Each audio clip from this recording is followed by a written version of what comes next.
Servus, Glück auf und herzlich willkommen zu einer weiteren FC Bayern Reaction. Leute, diesmal zur Pressekonferenzen vor dem Champions League Viertelfinale Hinspiel zu Hause gegen Inter Mailand. Angefangen mit Conny Leimer. Joa. Bevor wir da reingehen, wenn ihr Hinweis, wenn euch gefällt, was ihr seht, lasst gerne ein Abo da, ist völlig kostenlos auf YouTube. Und ihr unterstützt damit einfach, was ich hier so tue. Jo, damit gehen wir mal rein hier in Conny.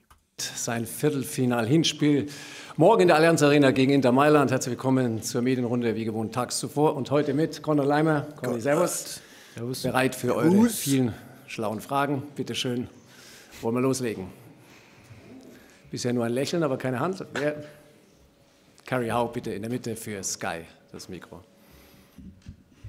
Ja, Conny, servus. Was erwartet ihr für ein Spiel und für einen Gegner und wie geht ihr auch in der Mannschaft mit der Tatsache um, dass einfach so viele Spieler verletzt sind? Sorgt das nochmal für einen extra Push an Motivation oder macht man sich da auch langsam Gedanken aufgrund der vielen Ausfälle? Ja, den extra Push braucht Conny auf jeden Fall. Motivation braucht er nicht, denke ich, er ist immer motiviert. Aber den extra Push, um mal defensiv ein bisschen stabiler zu stehen, den braucht er. Danke. Ja, erstens ein sehr guter Gegner, den wir morgen treffen, ist ein Champions League Viertelfinale. Für solche Spieler spielen wir alle Fußball, das macht Spaß. Gegen so eine Mannschaft zu spielen macht Spaß. Es wird auf jeden Fall ein sehr schwieriges Spiel auf die 2 Etappen. Morgen mit der ersten Halbzeit zu sagen, mit den ersten 90 Minuten und dann nächste Woche in Mailand und das Rückspiel. Und dass die sehr viel Qualität haben, dass die sehr viele gute individuelle Spieler haben, ist klar. Dass wir jetzt gerade einfach viele oder ein paar Verletzte haben, wissen wir auch. Aber wir suchen da keine Ausreden oder sonst was. Wir müssen einfach jetzt noch enger zusammenrücken, sage ich jetzt mal, als Mannschaft. Und das alle gemeinsam. Conny, der Bart ist doch getönt, oder? Irgendwie auffangen. Das kann keiner 1:1 machen mit den Ausfällen, was wir haben, mit den Leuten, die wir vermissen. Das sieht irgendwie schwierig aus. Wild. Sondern einfach alle gemeinsam. Bin ich der Überzeugung, dass wir noch immer genug Qualität haben, Spiele zu gewinnen. Also die Überzeugung habe ich übrigens auch. Wa? Ich habe ja gleich noch den Livestream. Ich denke, da werden wieder ein paar sehr negativ sein. Ich habe trotzdem die Überzeugung, dass wir morgen das Spiel gegen Inter Mailand auf jeden Fall gewinnen werden zu Hause. So gehen wir ins Spiel rein und so wollen wir auch weiterkommen. Dankeschön. Dann auf der linken Seite Klaus Bergmann für die Richtig und wichtig. Ich würde sagen, das ist der stärkste Gegner bislang in dieser Saison zumindest. Nein. Wenn man nur auf die Defensivleistung schaut? Mit einer der stärksten wahrscheinlich, also dass sie sehr gut verteidigen können, dass sie sehr, sehr gut als Mannschaft spielen können, nach vorne und nach hinten. Das haben wir gesehen, das wissen wir auch, dass wir ihnen trotzdem auch wehtun können mit den Sachen, was wir machen, mit dem Ball und gegen den Ball. Das wissen wir auch. Also wie gesagt, das ist ein Champions League Viertelfinale, es ist die größte Bühne. Wenn du da weiterkommen willst, dann gibt es nur mehr so gute Mannschaften, da gibt es keine schlechten mehr. Und so bereiten wir uns vor, so gehen wir ins Spiel rein und ich glaube, wir selber haben genug Möglichkeiten, da morgen auch denen wirklich richtig weh zu tun. Auch gleich daneben Nicolas Lind. Sehe ich genauso. Ja, natürlich ein starker Gegner. So brauchen wir nicht schlecht reden, aber wir müssen es auch nicht übertrieben stark reden. Auch die haben jetzt was gegen Empoli oder was 2:2 gespielt. Ich glaube, das ist jetzt auch keine Top-Mannschaft und haben da auch 2 Gegentore kassiert. Also man muss das jetzt auch nicht immer so hinstellen, als wären die jetzt ein Defensivwunder. Also Leute, lasst mal die Kirche im Dorf, Alter. Linner für die Bild-Zeitung. Servus Conny. Ja, der Kollege hat die vielen Ausfälle schon angesprochen. Jetzt seid ihr in der Abwehr mit Fonzie Davis und Dayot Upamecano besonders betroffen. Kannst du mal erklären, was sich für euch in dieser neuen Abwehrkonstellation ändert und auf was es ankommt, um die Ausfälle dieser wichtigen Spieler zu kompensieren? Null. Da ändert sich gar nichts. Ob da jetzt ein Upamecano steht oder ein Eric Dyer auf der Posi, mal auf den Conny Leimer bezogen. Ja, ich glaube, Opa ist immer auch mehr nach hinten rechts ausgewichen, das schon. Aber dass sich jetzt in Conny Leimer jetzt irgendwas geändert hat, habe ich zumindest an seiner Spielweise nicht gesehen. Ja, wie gesagt, also es sind sehr gute und wichtige Spieler für uns, die was jetzt ausfallen. Man kann jetzt nicht jeden 1:1 so ersetzen, aber wir als Mannschaft können das ersetzen. Es wird jetzt nicht viel anders sein. Jeder wird seine Rolle haben, wie wir Fußball spielen wollen, wie wir verteidigen wollen. Und das geht sowieso nicht alleine. Es geht nur gemeinsam. Und genauso wollen wir auftreten, dass der eine einfach den anderen hilft, dass jeder den anderen unterstützt und wir so einfach Sachen wegverteidigen, weil es sind ja nicht nur die Viererkette, die verteidigt, es sind einfach alle, ich sage jetzt mal, alle 11 Spieler mit dem Torwart, die was verteidigen, die was versuchen, Tore zu verhindern. Und so werden wir ins Spiel gehen, so werden wir probieren, einfach so wenig wie möglich zuzulassen. Und ich bin auch sicher, dass das mit der Viererkette, die wir morgen auf dem Platz stehen haben oder nach 90 Minuten dann, nach ein paar Wechseln, genug da ist, dass wir alles wegverteidigen können, dass natürlich da an so einem Tag eine sehr, sehr gute und eine sehr außergewöhnliche Leistung braucht. Das braucht man sowieso auch immer, auch wenn alle fit sind. Und die Spieler, die was morgen spielen und die was reinkommen und die was generell in den nächsten Wochen spielen, wir müssen einfach, wie vorher schon gesagt, als Mannschaft zusammenrücken, uns gegenseitig unterstützen auf dem Platz, um einfach solche Spiele zu gewinnen. Weil da kommt es auch nicht mehr darauf an, in solchen Spielen, okay, ist jetzt wichtiger, spielen wir in der Formation oder in der Formation oder machen wir das oder machen wir das, sondern sind wir einfach für die Momente dann bereit, bringen die Energie, bringen die Intensität auf den Platz, um diese Spiele zu gewinnen. Und diese Spiele gewinnst du nur durch Details, durch vielleicht eine gewisse Magie irgendwo mal vorne und durch harte Arbeit als ganze Mannschaft. Und wir freuen uns darauf, dass wir jetzt dann die Spiele losgehen. Eine Reihe davor, Stefan Kumberger für Sport 1. Servus Conny. Wie wichtig wird speziell das Hinspiel? Gegen Leverkusen habt ihr es ja gezeigt, wie viel Gelassenheit und Ruhe sowas reinbringen kann, wenn man schon zu Hause entsprechend vorlegt. Und wie blickst du auf das anstehende Duell mit Marko Arnautovic? Ja, natürlich. Wenn du zu Hause so wieder souverän 2:0 gewinnst und 2:0 Vorsprung nach Mailand fährst oder gar höher, da brauchen wir nicht drüber reden, also, dass das eine Sicherheit gibt, ja, und du halt ganz anders in das Spiel gehen kannst und mal guckst, was macht der Gegner, ja, und genauso umgekehrt. Wenn du jetzt hier unentschieden spielst, dann ist die Ausgangslage natürlich auch klar, und wenn du verlierst, ist die Ausgangslage auch klar, dann musst du halt Feuer geben und dann kann sich der Gegner natürlich auch darauf einstellen, ne? Ist ja völlig normal. Schlussendlich ist es immer hilfreich, wenn man ein gutes Hinspielergebnis hat. Also brauchen wir nicht drum reden, wenn man ein Hinspielergebnis wie beim letzten Achtelfinale bei uns schon 3:0 hat, dann ist es natürlich ein bisschen leichter ein Rückspiel. Aber wie gesagt, wir machen da uns auch keinen Stress. Das Spiel dauert 2x90 Minuten und wir haben jetzt auch die innerliche Ruhe, wenn es unentschieden ist oder keine Ahnung was, nach Mailand zu fahren und dort das Spiel zu gewinnen. Also wir machen uns da keinen Stress, es sind 2x90 Minuten, wir wollen natürlich ein Spiel gewinnen, vor allem zu Hause. Aber es kann auch mal sein, dass du in der einen oder anderen Phase im Spiel geduldig sein musst, dass du ein bisschen einfach Geduld brauchst, um Angriffe vorzubereiten, um Torchancen rauszuspielen, vor allem wie vorher schon angesprochen, weil die einfach eine gute Defensive haben. Und danach haust du alles raus, dass du das Spiel morgen gewinnen kannst. Und dann analysieren wir das und dann fahren wir nach Mailand und machen da Sachen besser, was wir vielleicht nicht so gut gemacht haben und probieren dort genauso zu gewinnen. Und mit Marco habe ich schon ein bisschen rumgescherzt natürlich bei der Nationalmannschaft. Wenn man immer wieder so in so Spielen dann Kollegen trifft, ist es immer schön. Und ich freue mich, ihn morgen in München zu sehen. Werden wir sicher auch ein bisschen quatschen. Und dann hoffentlich mit einem besseren Ergebnis auf unserer Seite. In der vorletzten Reihe Mario Krischl für den Kicker. Ist schon sympathisch in der Conny, oder? Wie gesagt, wenn er ein Rechtsverteidiger wäre, würde ich ihn lieben. Ja, vom Typ her super, aber ja. Defensive ist halt auch schwierig, ne? Aber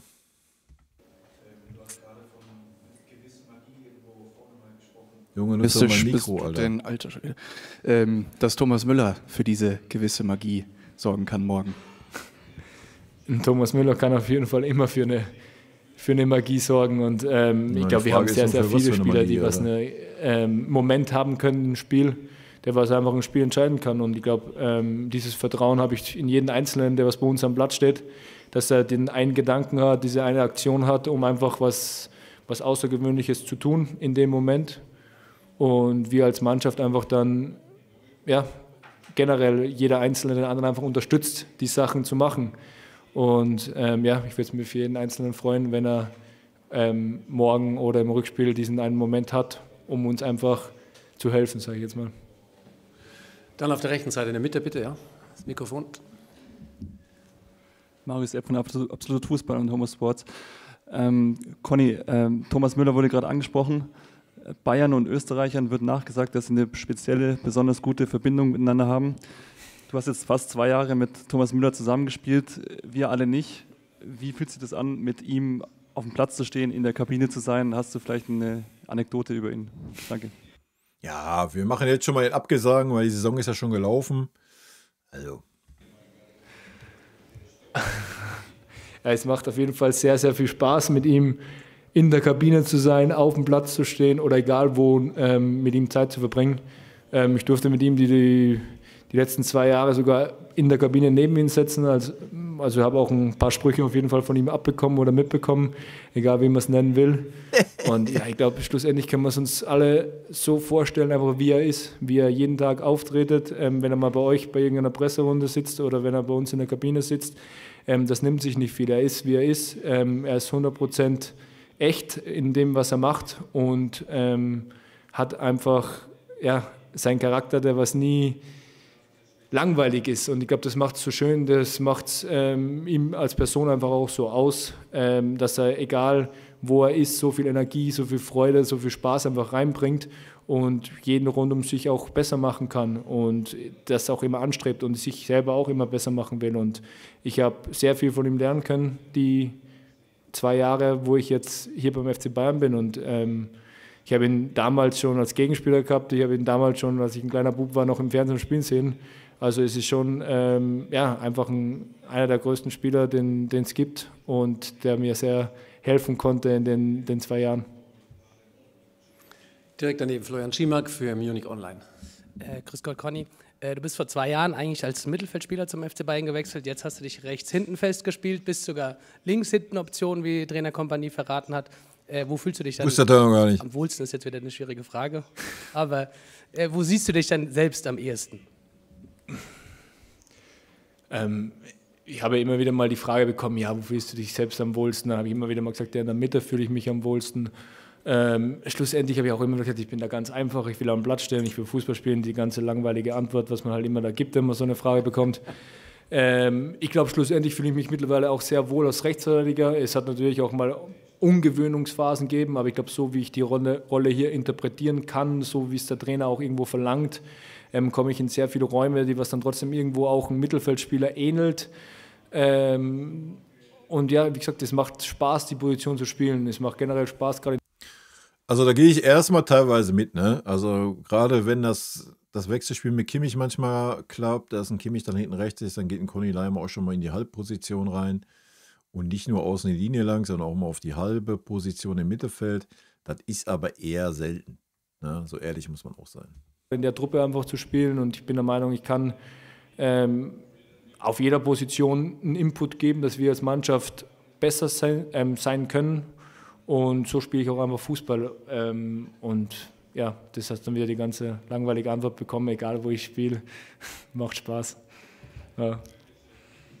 Dann ist Klaus Berg. Und der Kleis ist ja froh, dass er spielt, Alter. Ist ja logisch, du bist beim FC Bayern. Ne? Aber dass er lieber in der Mitte spielen würde, steht, denke ich, auch außer Frage. Ne? Auch wenn er sich jetzt ein bisschen arrangiert hat mit der Rechtsverteidigerposition. Ich kann es immer noch nicht nachvollziehen, ich werde es auch nicht nachvollziehen können. Nach vorne alles gut, ja. Da kann man das sogar vertreten mit dem Conny Leimer, auch wenn ich noch keine Flanke von ihm gesehen habe. Aber er läuft ganz gut in die Räume, das klappt auch ganz gut. Aber defensiv ist es eine Katastrophe, Alter. Sag mal nochmal an der Reihe.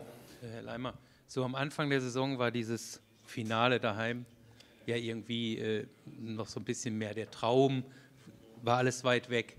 Wie nah spüren Sie das jetzt? Und, naja, es ist immer noch weit weg, wenn wir ehrlich sind. Also du spielst ein Viertelfinale und dann spielst du noch ein Halbfinale, ja. Na klar, sind sie jetzt auf dem Papier nur noch 4 Spiele weg und nicht mehr 18, ja, das ist schon klar, aber du brauchst nicht über das Finale nachdenken, bevor du nicht in dem Finale drin bist, Alter. auch wenn jetzt vielleicht die größten Hürden kommen, also wie nah sehen Sie dieses Ereignis?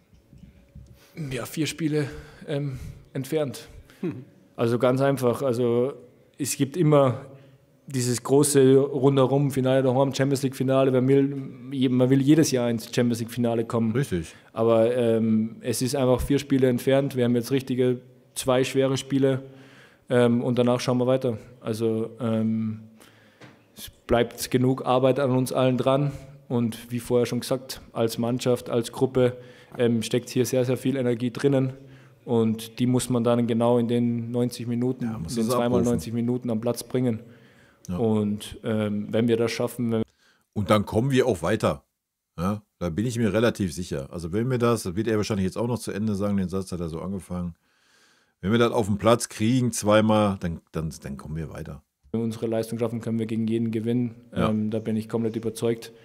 Und ja, darauf bereiten wir uns vor und so gehen wir in die Spiele rein. Und das ist auch gut, das so klar zu kommunizieren, auch dieses Selbstbewusstsein zu haben und das so zu sagen. Ne? Dass wenn wir die Leistung zweimal hinkriegen, dann können wir jeden schlagen und so ist es auch. Ne? Aber du musst sie halt hinkriegen, so, das ist die Kunst. Ne? Dann hier vorne nochmal Carrie Hau, bitte, ja. Ja, nochmal zum Abschied von Thomas Müller. Wie habt ihr als Mannschaft das eigentlich erfahren? Hat er euch informiert? Habt ihr das mitbekommen und habt ihn darauf angesprochen? Wie emotional war das? Und weil du ja seine Rolle auch in der Kabine angesprochen hast, er als Typ, wen siehst du vielleicht in der Truppe, um so eine Rolle dann auch einzunehmen in Zukunft, dass eben jemand da ist, der auch mit den jungen Spielern macht, der die Scherze macht? Siehst du dich da in so einer ähnlichen Rolle vielleicht? Man kann Thomas Müller nicht irgendwie